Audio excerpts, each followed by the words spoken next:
Hi, I'm Daniel from Ratings.com.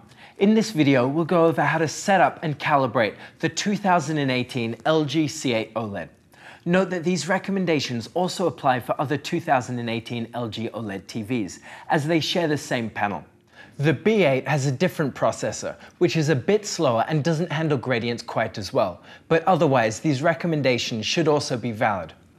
We'll start by showing you which devices to connect to which port, and then go through the menus of the TV to show you what each setting does and how you should set it depending on your source.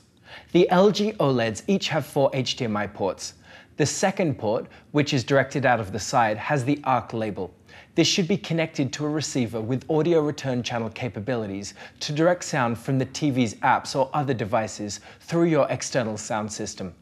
Other than this, the 4 inputs have the same functionality, so connect your devices to any of them. After connecting and turning on your device, you may be asked if you want to activate HDMI Ultra HD Deep Color. If so, click Yes to adjust the HDMI port of the TV to allow it to use maximum bandwidth. If this doesn't appear, then it's fine. Most devices don't require full bandwidth. If you're using the TV as a PC monitor, then you should set the TV to PC mode for the clearest text. To do so, press the Inputs button on the remote and choose the PC icon for Chroma 444 support. Other devices can be set to any other icon, as the rest of them are all just cosmetic labels. We'll now go over each of the TV settings to show you what they do. First, we'll disable the energy saving feature. This adjusts the brightness of the screen depending on the room lighting, which can be distracting, but may be useful for those who watch TV as the room brightness changes throughout the day. We'll now go back into the Picture Settings menu to the OLED Panel Settings option. These settings are all related to reducing OLED panel burn-in and uniformity issues. You can learn more about our investigation into OLED burn-in from our video, which is linked below. The Pixel Refresher option generates a lookup table, which helps to drive different areas of the screen and counteract uniformity issues. You should run this Pixel Refresher whenever you see uniformity issues, but for most people, it won't be more than once every few months. Running it more frequently doesn't cause any issues. A smaller Pixel Refresh runs automatically when the TV is turned off after being in use for 4 hours, which helps to keep the uniformity in check. The Screen Shift option orbits the screen by a few pixels to prevent areas from remaining static. This isn't very noticeable, so you should leave it enabled. The LG C8 detects static logos, such as from network TV, and reduces their brightness. This should also help to counteract burn-in, and isn't very noticeable, so it can be set to high. If you're distracted by logos on the screen changing brightness, then you can set it to low or disable it. Now we'll go back to the Picture Setting menu and adjust the Picture Mode. We'll be using measurements taken from our C8 to show how the picture quality is affected in ways that cameras can't capture. Both of the ISF Expert Picture Modes allow for the most settings adjustment. With the same picture settings, they perform the same but include different default values. You can use them to create 2 setting profiles, which you can easily switch between. The Game Picture Mode has the lowest input lag, which makes it the best choice for responsiveness when gaming. It does disable other processing settings, but these usually aren't settings you want enabled when gaming anyway. For gamers, choose this picture mode and then follow the rest of this guide, ignoring options which aren't available. When HDR content is detected, the TV automatically changes to a selection of HDR picture modes. For HDR10 movies, the Cinema Picture Mode is recommended as it provides the most control over the settings. For games, use the Game Picture Mode for lowest input lag. The OLED light automatically adjusts to maximum, which is best for HDR10. If you're watching Dolby Vision HDR content, then the Cinema Home option is best. The recommended OLED light setting is the default of 50, as this is how it is intended to be displayed on OLED TVs. For this SDR calibration, we'll be using the Expert Darkroom Picture Mode. The OLED light adjusts the overall luminance of the display. You should adjust this to suit your room. For a bright room, set it to maximum, and for most average lit rooms, a value of about 50 is good. For our completely dark calibration, we set it to 18. The contrast option affects the brightness range of the display. Low values result in a dim or washed out image. It should be set as high as possible without clipping highlights. We've found that 85 is a safe value. The brightness option affects the black level. The default value of 50 is almost always the best value. Lowering this results in crushed details and dark scenes. Raising it up past 50 results in blacks that appear grey due to a raised black level. Adjusting sharpness will result in ringing around edges, but does help to improve the sharpness of low quality content. If you're watching high quality content, then you should set it to 0 for the most accurate image. The color option affects the saturation of colors. In this diagram, the squares are the target points, which is what an accurate display should achieve. The circles are the measured points from our C8. Decreasing the color results in undersaturated colors and a dull image. Increasing it results in oversaturated images with very vivid colors. You can adjust it slightly, but for accurate colors, the default value of 50 is best.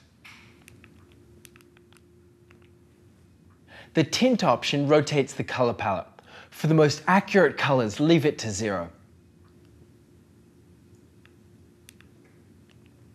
Now in the Expert Controls menu is an option for dynamic contrast. We can measure the gamma curve to see the effect of this. These results show the relationship between dark and bright areas in a scene.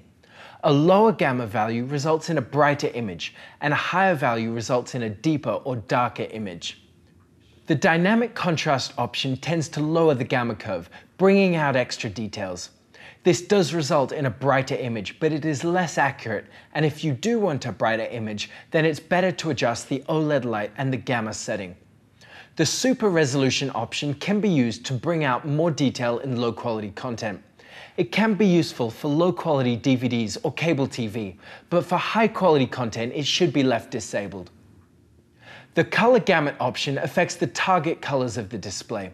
Extended increases the saturation of intermediate colors, and wide increases the target color space. Either of these options can be used if you like vivid colors, but for the best accuracy in all content, you should leave them to auto. The color filter setting can be used for calibration by eye. The gamma setting adjusts the gamma directly, which affects the relationship between dark and bright areas. Most content is mastered to a value of 2.2, so this is the most accurate, but if you're in a bright room, you can set the gamma to 1.9 to bring out dark scene details. In the white balance menu is the color temperature option. You should adjust this as you prefer. Cooler values result in a bluish image, while warmer values result in a red or yellowish image. The color temperature which most content is mastered at is 6500 Kelvin, which corresponds to a value of warm 2. The remainder of the white balance settings are for calibration with advanced equipment. The same applies for the color management system, which requires a colorimeter to measure and set accurately. Now we'll go up and to the picture options menu. We disable noise reduction and MPEG noise reduction for the most accurate image with high quality content. But if you watch cable or other low quality content, then you should enable these settings to reduce artifacts. Enabling MPEG noise reduction enables a gradient smoothing feature. Here, we're sending an 8-bit signal to the TV so you can see how this smooths out the 10-bit banding. If you notice gradations, then you should enable this. The black level option should be set to correspond to the black level of your input device. For most video devices, including consoles, low is the best value, but for PC use, high is usually correct. A mismatch here will result in a raised black level or significant clipping of details. The Real Cinema option is used to correctly display the cadence of 24p movies. You can leave this on to reduce judder and it won't cause any negative effects. We leave motion eye care disabled as we don't want the brightness of the image to change depending on the content. The TruMotion option contains settings for motion interpolation, which is also known as the soap opera effect. You can learn more about this in our motion series, which is linked below. While this does introduce artifacts, some people do prefer this, especially on OLED TVs, as it reduces stutter on low frame rate content. For the most customization, set it to user and adjust the sliders manually. If you want to increase the frame rate of movies without too much soap opera effect, then set the de-judder slider to 2 and leave de-blur on 0. Unlike last year's B7 and C7, OLEDs this year have a Motion Pro option. This enables a black frame insertion feature, which helps to clear up persistence blur when gaming.